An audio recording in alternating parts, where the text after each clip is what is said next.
Olá, espero que você esteja bem. Vamos iniciar a nossa aula sobre avaliação quantitativa da exposição às vibrações. Essa aula que faz parte do curso Avaliação e Controle de Vibrações e Radiações Não Ionizantes. Nós estamos estudando o anexo 1 da NR9, o anexo que fala sobre as vibrações. E nós estamos no item 5, que trata da avaliação quantitativa da exposição. Nós veremos hoje os critérios, de acordo com a NR9, para as avaliações quantitativas de vibrações de mãos e braços e vibrações também de corpo inteiro.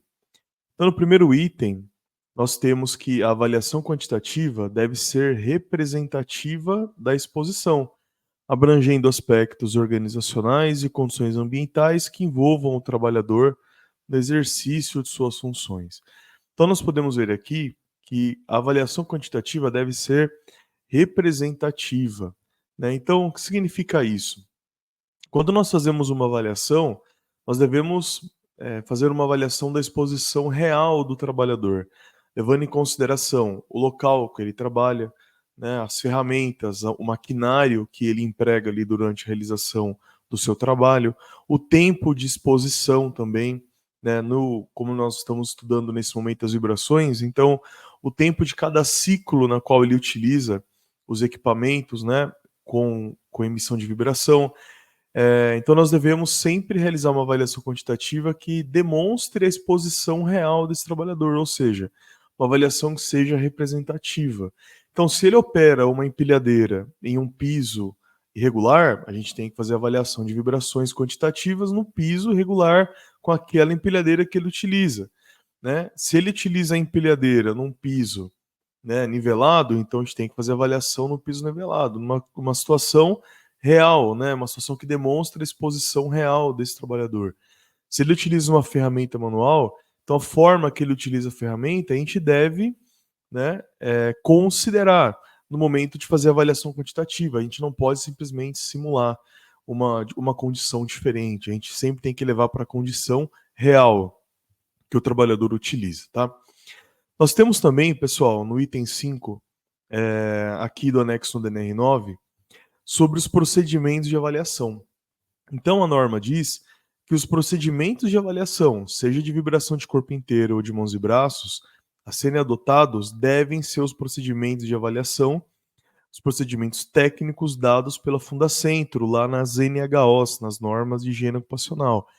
Então, se eu tenho uma vibração de corpo inteiro, eu tenho que aplicar o procedimento técnico da NHO 9. Se eu tenho vibração de mãos e braços, eu preciso aplicar o procedimento técnico da NHO 10, né? Então, as NHOs nos trazem a metodologia que deve ser aplicada para fazer avaliação. Por exemplo, nós veremos aqui que os limites de tolerância estão em AREM, aceleração resultante da exposição normalizada. Como eu calculo esse AREM? Como eu chego nele? Né? Então, essa metodologia, esse critério, né, está na NHO. Tá? Então, a gente deve seguir as NHOs. E a NR9, né, ela chama a NHO, ela demonstra o que a gente deve fazer, né, aplicando ali as NHOs. Nós temos agora, pessoal, as avaliações quantitativas de mãos e braços. Então, vamos identificar aqui quais são os critérios para essas avaliações. Então, avaliação da exposição ocupacional, a vibração de mãos e braços agora, depois nós vamos falar de corpo inteiro, deve ser feita utilizando-se sistema de medição que permitam a obtenção de aceleração resultante de exposição normalizada, o AREM, parâmetro representativo da exposição diária do trabalhador. Então, exemplificando aqui, quando você faz uma avaliação de vibrações, você vai ter o valor da aceleração em cada eixo ortogonal, né? Então, a partir desses 3 eixos, nós vamos calcular uma resultante. E dessa resultante, nós temos a resultante normalizada para uma jornada de 8 horas.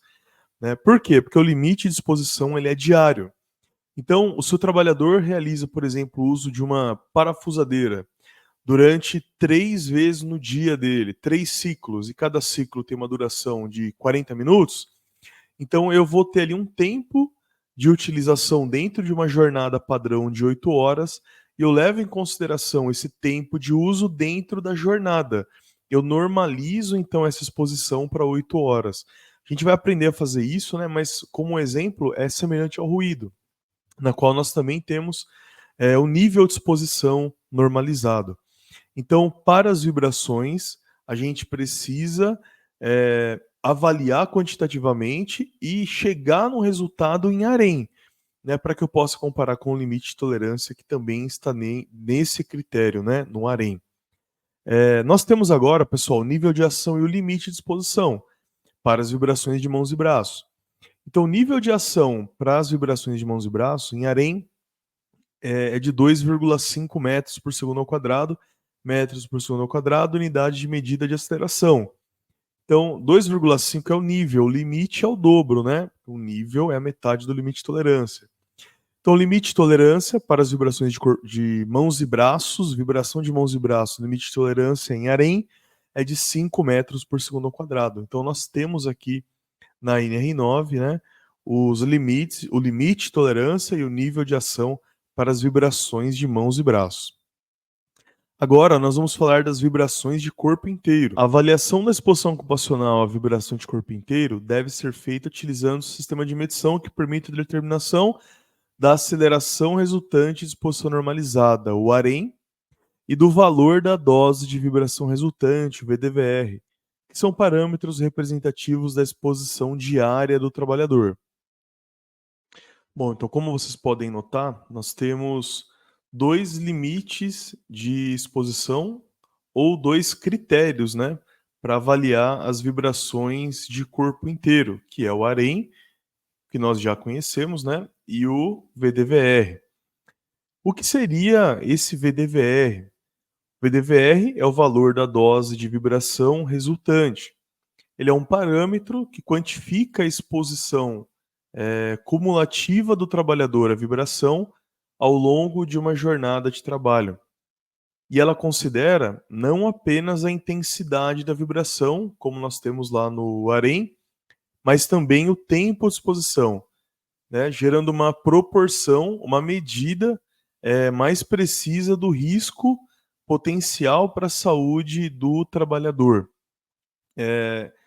Uma outra característica que nós temos aqui no VDVR é que nós temos a unidade da aceleração não é metros por segundo ao quadrado, é metros por segundo elevado a 1,75.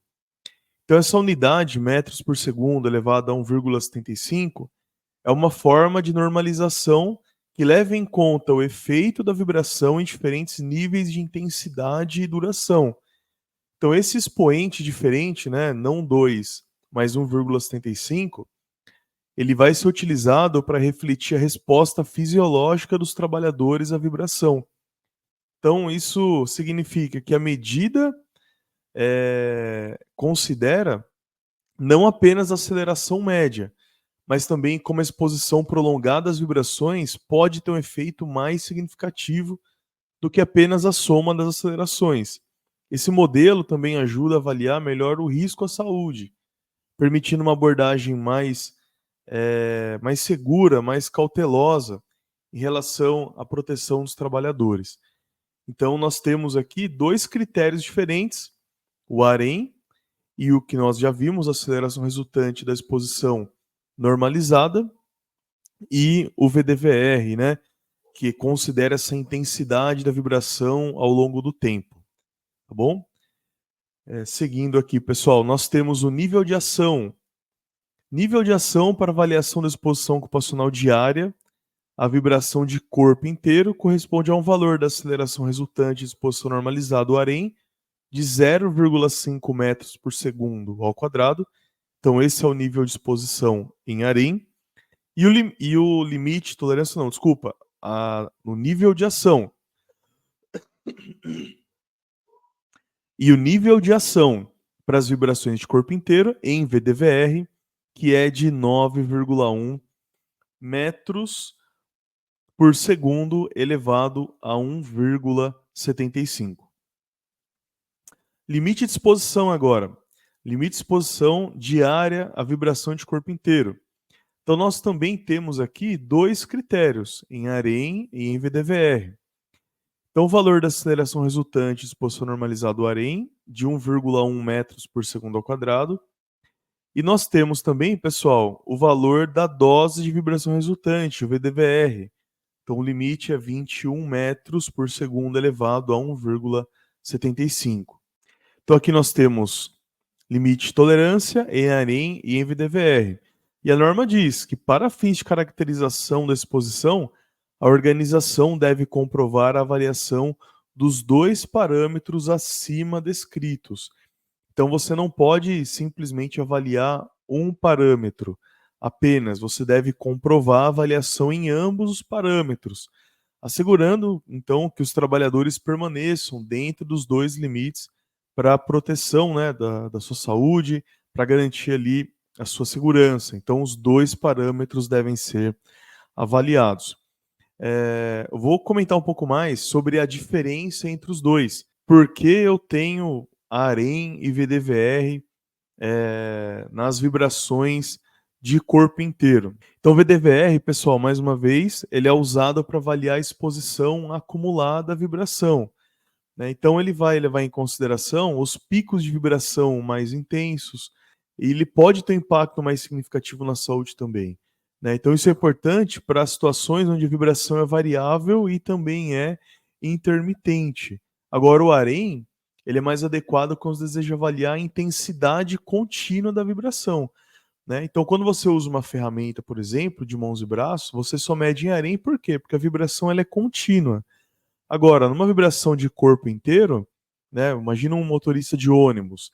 Então, a vibração ali, pessoal, terão alguns picos mais intensos e menos intensos.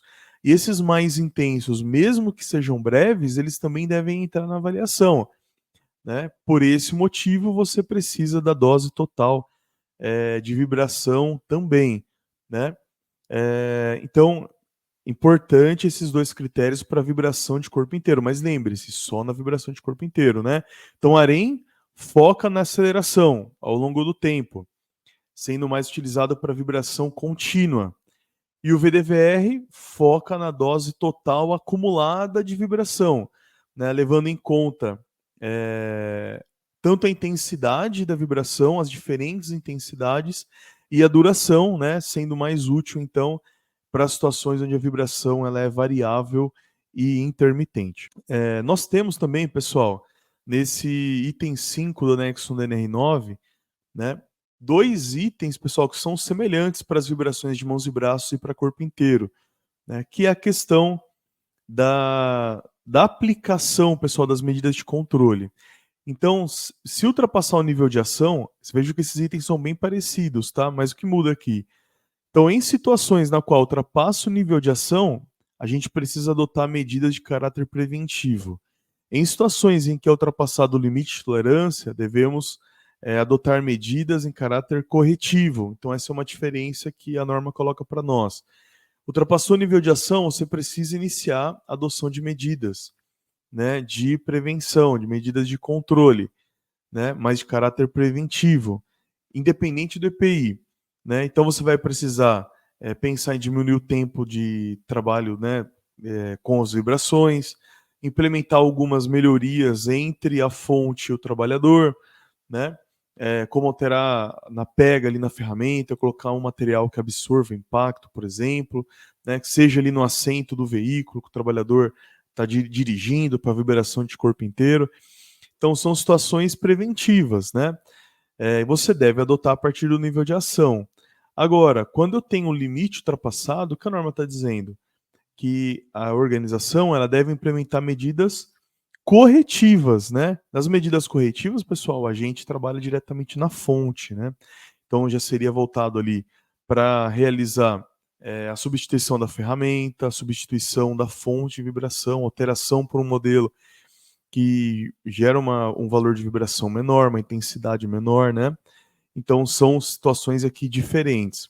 Mas os dois itens dizem que essas duas formas, seja com medidas preventivas ou corretivas, deve atender o subitem 1.5.5 da NR1. Esse subitem fala sobre controle dos riscos.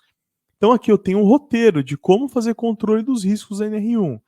Então, para as medidas preventivas, né, eu vou selecionar as medidas preventivas e, para adotá-las, eu vou elaborar um plano de ação. Após elaborar o plano de ação, planejamento com data, cronograma, né, prazo, responsável e tal, eu vou em seguida fazer a implementação dessas ações e acompanhamento das medidas de prevenção, né? Então é importante você auditar se as ações estão sendo realizadas dentro do prazo, se estão sendo realizadas, né, fazer um follow-up das ações. Em seguida, nós temos o acompanhamento da saúde dos trabalhadores, né? Então, descreveu as ações, monitora a saúde do trabalhador, né, para avaliar se as ações implementadas estão sendo eficientes, ou seja, se o trabalhador não está adquirindo nenhuma doença, ou se as ações estão sendo ineficientes. Então, avaliar a saúde do trabalhador de uma forma é uma contraprova, né, de que as medidas de engenharia estão adequadas. E por último, pessoal, se mesmo com todas as ações aqui, você ainda tiver um acidente, uma doença, você tem que investigar, né? E daí voltar para o início desse processo e avaliar se aquilo que você está fazendo está dando certo, ok? Então nós finalizamos aqui a nossa aula, né, sobre as avaliações quantitativas para as vibrações. Espero que vocês tenham gostado. Caso tenham ficado com alguma dúvida, né, podem encaminhar para o professor. Muito obrigado e até a próxima aula.